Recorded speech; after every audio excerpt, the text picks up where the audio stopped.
O sea, es que el Ateneo de Lengua y Cultura Guaraní se instaló en Internet en el 2001. De permanencia en Internet. Mira.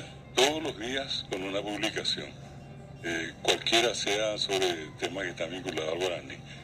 Y esa es una satisfacción nuestra porque en el Paraguay somos el segundo sitio que promociona la lengua guaraní.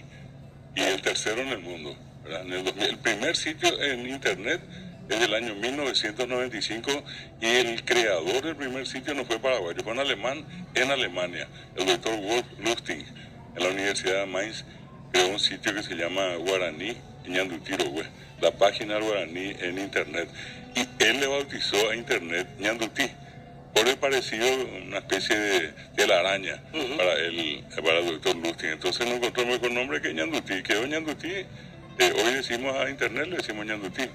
Es un doble sentido, el tejido y por otra parte Internet. Ahora Ateneo. Como en Dajahue. Oñemo Ñandutí. Digan que el Ateneo alojó su sitio en Internet. En Internet.